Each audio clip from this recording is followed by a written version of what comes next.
Hello and welcome to your daily dose of Satoshi's news. Today's day is Sunday, the 13th of April 2025, the year BSV comes alive. Right, let's see what we got today. So we've got CSW going on about Trump, trying to explain his opinion of him. So we'll get into that and see what he says. Obviously, from my point of view, if you were to give me a choice between Trump and Biden, it would be Trump any day, because Biden was literally a completely New World Order puppet. And Trump won the election in 2020. You know, it was everybody's seen the Mules program, how they did, how they basically stole the vote via postal ballots. You know, so but we'll go on that. Palski's got another leaked email, which we found quite funny. JPAP said, "This is getting embarrassing. Stop posting these fake emails." And Palski said, "Stop focusing on my post then." I mean, we're going to read it anyway because it is quite funny. It does sound fake, you know, but like I said, it's funny. And we got an article here by CoinGeek saying, "This week in crypto, SEC says some stablecoins are not securities." Honestly, what an absolute shambles that is. They're all securities. Again, we might go on to this article here just because I've seen it a few times and I'm curious about it. Some 365 days of Bitcoin history, and then that'll be the end of the show. Right, let's get into it. See Satoshi like a cowboy in the West, riding on the blockchain that they call the very best. 1 million strong, them transactions flying free. Just wait for the Terra node, you'll surely see.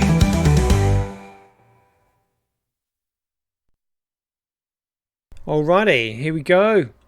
So CSW on Trump, and there's quite a few posts on Trump here. I mean, he's not holding. He's not what's it called? Not holding any punches. Like he's going for him. But like I said, best of a worst job. I mean, you don't want Joe Biden anywhere near your economy at all. So he said here, a Christian is not measured by how much of another man's money he can spend.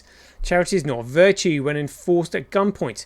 You don't become Christian-like by demanding that the state confiscates wealth, dilute it through bureaucracy, and drip it out in inefficient lifestyle portions. That isn't comparison. That isn't compassion. That's theft, wearing a mask of moral superiority. The elderly and the poor deserve care, real care, born of voluntary generosity, not systems built on coercion.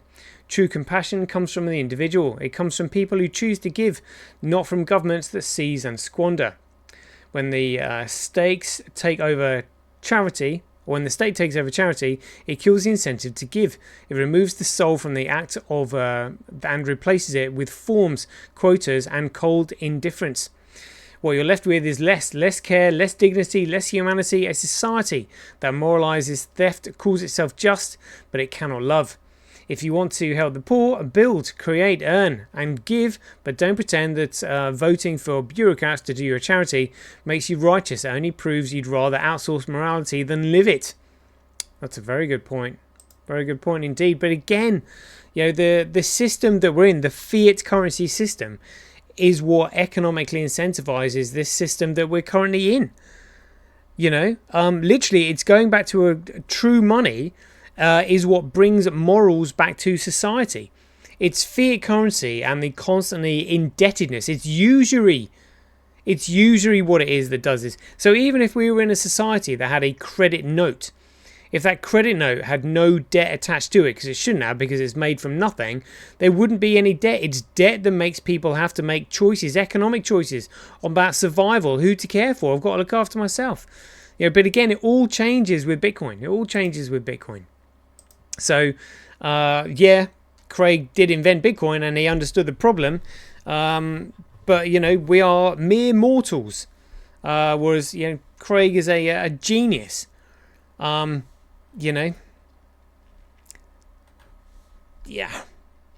So let's see what it says here. So it says, "I don't hate Trump. Hell, I don't even dislike him.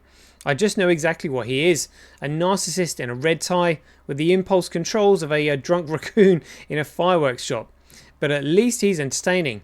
I didn't want Biden either. Watching him mumble through his sentence is like waiting for Windows 95 to crash during a missile launch. Well, it's not even that he was like crashing. He was just told what to say, you know. He said, let's be honest, America handed the world a choice between a clown and an idiot. One honks the horn, the other forgets where the car is parked. And we're all stuck in the back seat wondering if anyone brought the map or the lube. But China said it best, everyone loves a clown. And they weren't wrong. They've got popcorn in one hand, trade surplus in the other, and they're watching the circus like it's premium content. Trump's their favourite act, big gestures, no follow through, and he always comes back for more, like a golden retriever with nuclear codes and daddy issues. So no, I don't vote for the idiot, but I don't buy tickets for the clown show either. I just woke up in the tent with a front row seat and someone else's credit card being maxed out in yuan. Yeah, I'd pretty much agree with all of that. You know, and again, it all comes down to all the world's problems. Literally all the world's problems are solved by the economic incentives of Bitcoin. It is staggering what we're faced with. I mean, literally, it's an inflationary money supply that leads to centralization. Or an inflation-y financial system, because it's not money, it's currency. Money can't be created and money can't be inflated. Yeah, because it has to be a commodity only ever extracted or grown. I mean, Bitcoin is just phenomenal. Commoditizing data, the most efficient and cheapest resource on Earth. Yet it's the most valuable one for record keeping. I mean, it's just phenomenal what he's done. Yeah, I think maybe Craig doesn't realise just how far ahead of everybody else he is, or he just can't believe that everyone else is so dumb. But unfortunately we are. And alright, talking about being dumb, I mean, let's just read this new leaked email. Again, I mean, I have doubts about its authenticity, but it's funny anyway. So let's have a look at this. So the leaked email supposedly says, honestly, I don't even know why I have to explain this to you. You've probably seen what BSV is doing. The scaling numbers are real. We tried to shrug it off, say it was a vaporware, but it's not. Real on-chain scaling, microtransactions, enterprise level infrastructure, data storage. The stuff we said wasn't possible. It's happening and it's built on BSV. Yeah, we know. BSV is what Bitcoin was supposed to be. No layer 2 crap, no hacks to patch up flaws that were never there. Just the original protocol Satoshi Nakamoto laid out. And after 17 years, it's still the best tech out there. Nothing even comes close, honestly. The fact it's got suppressed this long just doesn't look like a split anymore. It looks intentional. Been watching the convos. People are starting to piece things together slowly, but it's happening. The whole digital gold thing, honestly, it's always sounded ridiculous. Satoshi Nakamoto never mentioned that term once. It's not in the white paper. It was never about that. Bitcoin was meant to be used by everyone, by everything. Humans, computers. BTC fees are insane. 7 transactions per second at the base layer. And Lightning straight up doesn't work at scale. BTC's a shell. A product of spin and narrative control. If anyone looks close enough, a scam. That's true. If people realise BSV is the original unaltered Bitcoin, it's game over. The whole BTC brand falls apart. Billions gone, names ruined, and yeah, regulators will start digging and asking stuff we're not ready to answer. We seriously need to get ahead of this. Sincerely, MN. So yeah, I doubt that's like authentic, but it's funny. so I thought I'd read it out. Let's get into this article here by CoinGeek then. So they said, this week in crypto, SEC says some stablecoins are not securities. They're all securities, and they're all securities fraud. They're all securities fraud. And the only network that can actually support a crypto is the Bitcoin network, because the Bitcoin network is the only network where data can't be deleted. And if you create a cryptocurrency, you need that to run on a network where the network can't be cracked out, told to changed or deleted. Otherwise, they literally are economically worth it. They can't represent anything if they can be deleted. That's why they need to run on the Bitcoin network. So let's get into this then. The SEC declares certain stablecoins are not securities. This sounds like an absolute car crash. This week, the Securities and Exchange Commission made a formal declaration that stablecoins, particularly covered stablecoins, covered stablecoins,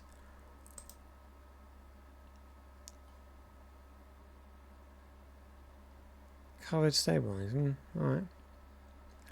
Covered stablecoins are not securities. Right, I'll find out what they are not securities, meaning they do not need to be registered with the SEC. They're still securities. They're just not registerable securities with the SEC before entering the market.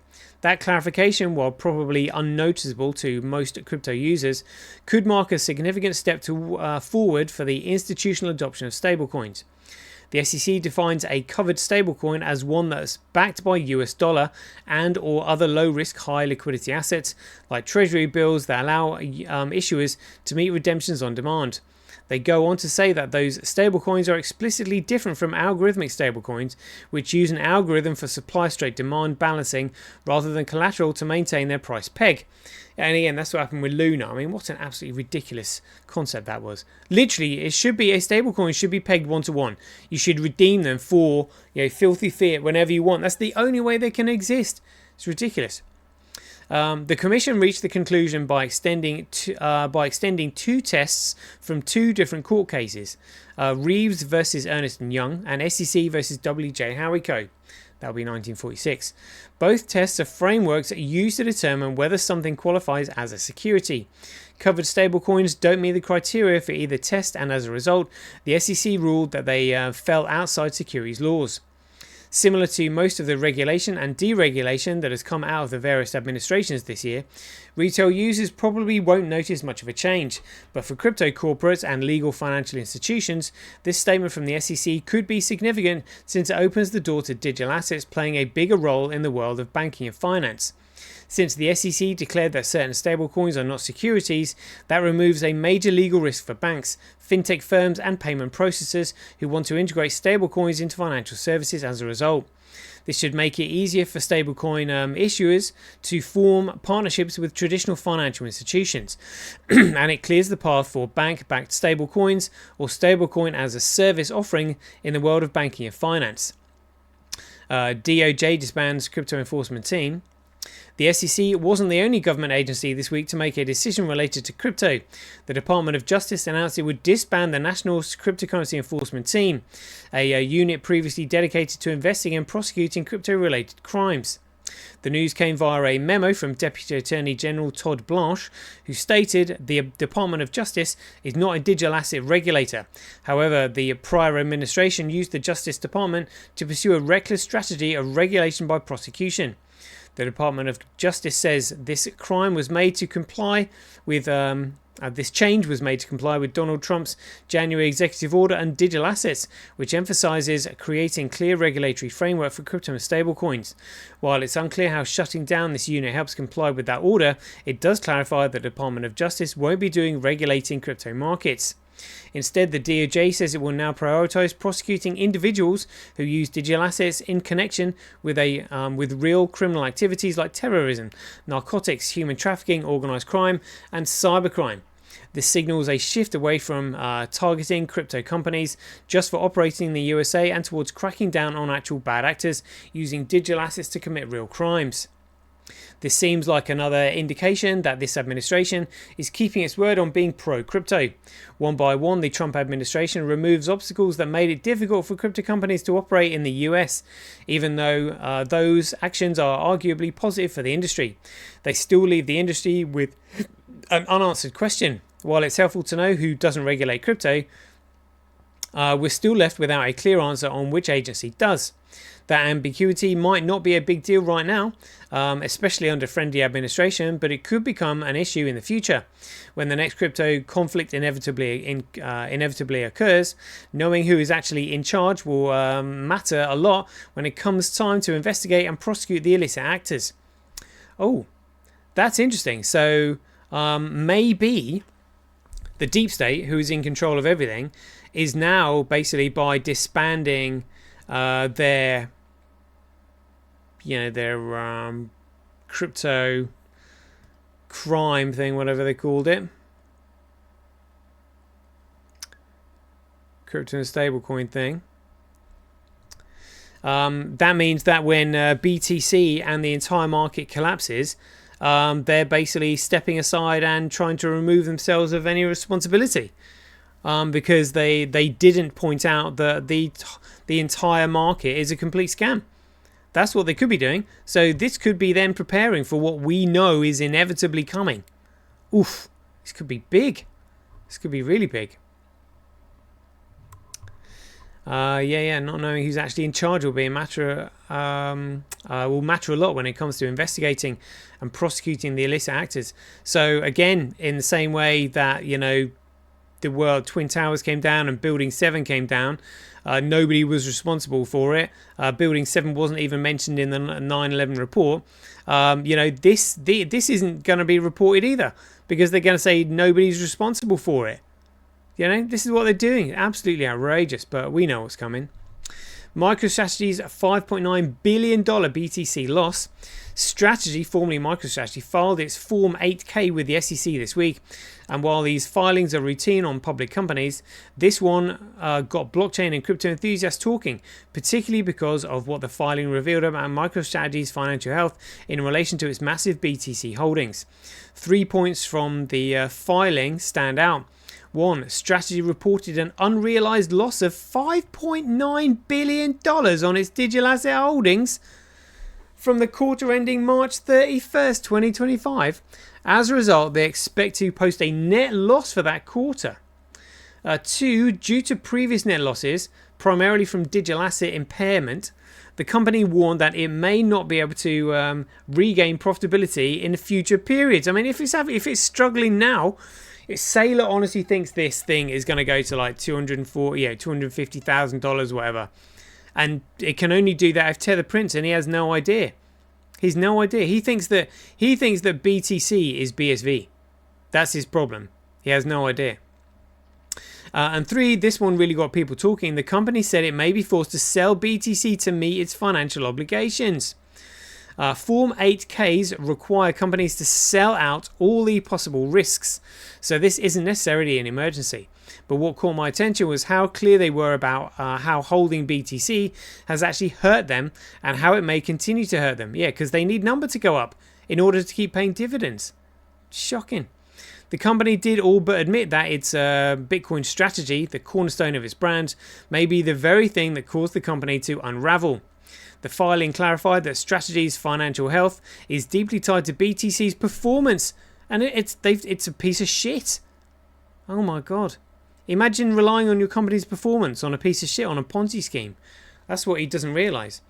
If the digital asset performs poorly or regulatory shifts turn against crypto, the company could face severe consequences, not just in stock price, but in its ability to raise capital or continue operating. I think MicroStrategy actually went in on Copa against Craig as well. They literally haven't got a leg to stand on. This is also the first time I remember that a company mentioning the potential sale of BTC. People often cheer when publicly traded companies buy BTC, but what gets lost in the noise is that these companies always have an exit plan. Nobody holding BTC for eternity. Well, again, they can't because they can't use it.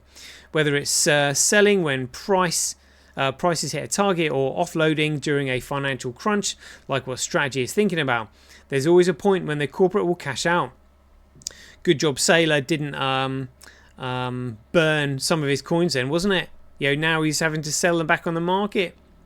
The fact that Strategy openly admits that BTC has become a financial liability and that it might have to sell raises big questions about how other corporations will approach digital assets moving forward, especially if data is beginning to show that holding BTC might not be the boon that everybody believed it to be. Oof. He is going to be in. Saylor's going to be in so much shit. So much shit. Whoa. Alright, let's have a look at this one then. So before we go into this, look.